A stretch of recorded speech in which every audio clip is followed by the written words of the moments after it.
Hey guys, this is sjokz for Cybersports Network, here with Snoopeh, the Stair Master, but also the Jungle Master for CLG.eu. You just beat Team Solo Mid. It was really impressive. What was the key factor in that win? I think the key factor was being a bit more relaxed about it. Like we've been on vacation for a while now, and coming into these games we had very little practice, and every single game we played at this tournament has been practice. Yep. And I think we got in our comfort zone, we were having fun, and we took the games. All right. Yeah, people were saying a little bit, well, they're playing with a sub now, so maybe they won't take it as seriously. Maybe they'll go for Lone Star and try and win that. But, I mean, seeing those games, you went in pretty serious. Well, I would say serious. It's the first time I played Lee Sin in a tournament. I think it's the first time, maybe the second time I played a Mumu in a tournament as well. Honestly, it sucks to say because you should take every tournament seriously and stuff like that. But we had planned to be on vacation this time, but we got invited out here. So, for example, Creepo, he's still on vacation. I just flew back and I landed and I was playing the next day and stuff like that. So I really haven't had the chance to take it as seriously as I'd like to for a tournament. But we're trying our best for sure. You came into MLG Spring last time with everyone thought you were going to do really good, and then something happened with equipment and maybe the performance. Is that why you took this invitation, even though you were supposed to be on vacation, to maybe prove a point? I guess you could say that. Even though we're not at our full potential, it's hard to prove a point that way. But I would say MLG Anaheim wasn't the greatest experience. Yeah, it was our second biggest event, after Poitiers in France, a small event in France.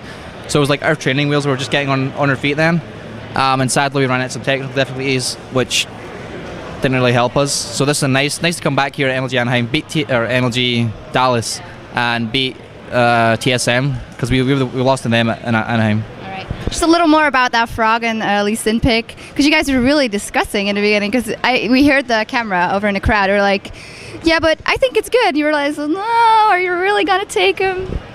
That's the same with anything that Froggen plays. It's are you sure? He's like, yeah.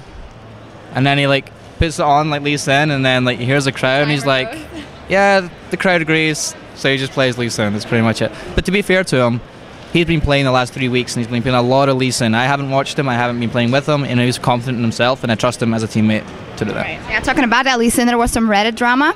Kind of begs me to the question. Do you agree with the statement of some people that it's not because they're a pro gamer that they are necessarily an example? No, I actually think when you are a pro gamer, you do set an example. There's thousands of people watching you, in fact, hundreds of thousands of people watching you, and I think you owe it to the community and the tournament organisers and Riot Games for providing the game, providing you a career as well. I think you owe it to them to act professional, especially coming into Season 3. Talking about your career, you're not officially the captain of CLG.eu, but sometimes we seem to get that impression because you take it really seriously, like in the search for J-Ree too, and we see you sometimes dealing with stuff that it's not only the esports aspect of the team. Is that kind of investing in your future? Yeah, you could definitely say that. I'm very interested in my future. I know pro gaming is not going to last forever. I'm not naive to think that, and anyone coming into pro gaming, don't think, let's throw my life away and dive into this. It doesn't last forever. People will come up from they're younger than you, that'll come into the next season or whatever. So you always have to look to your future. Don't just throw your way of future to come into this. All right. So this is almost CLG.eu's birthday because you were formed in January or a little bit before January last year. Was it longer? No, it was November. I think we decided in December last year. Yeah, December. So it was we're almost there. Let's see. So what are your moments that really defined your year? It could be the best moments, but also maybe some of the less pleasant ones. I would say the best moment by far was Worlds. It wasn't even the finals. It was or the second day of playoffs on the Wednesday, I think, or was it Saturday? It was a Wednesday. Not even the second day of the playoffs. Yeah. It was the first ones against World Elite, and there was that extended 7-hour, 8-hour series, whatever it was. It was the best. Yeah, I honestly say it, but you have no idea how much fun, how much the crowd got into it, and we were singing and stuff. Our motivation was so high, our spirits were everything was fantastic, and I've never felt so much emotion at an event that I have felt at playoffs. Wow, cool. And something that was less pleasant this year? A less pleasant event was probably finals, even finals again. Coming to OGN, we went OGN, for example, in Korea.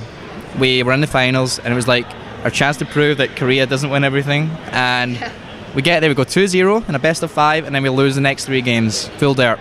And then from that, we came to World Finals and met Azuba Frost again, and they took it from us again. Yeah. So kind of depressing in that sense, but you move on, move forward. Do you kind of feel like you need one big win to close the year off? Because at DreamHack, it was like, yes, you know, this is their full potential, they're there. And then you kind of like didn't get that big win after that anymore. Well, we've always been at the top. We've always been podium placing team for every single tournament we've been to. But I'm looking at, I wouldn't say this is like in our goals. IPL 5 at the end of the year is like our biggest, or end of the month, sorry. And Lone Star. And Lone Star as well, of course. But Lone Star, we're only going to be practicing for like 2 days as a team. So IPL's at the end of the month, we'll have some time to practice, even though we're traveling quite a bit. DreamHack Winter, for example, we're traveling to that, and we're coming back and then traveling to Vegas. But IPL 5 is like the end goal. End of this month, we have intentions of winning that. All right. Are you planning on spending a little more time in Europe next season? Because we've been missing you. We do not know yet, but most likely we will spend more time in Germany next year. All right. And then talking about season 3, you need 2 substitutes. Has Jay maybe grabs a little of your attention for that?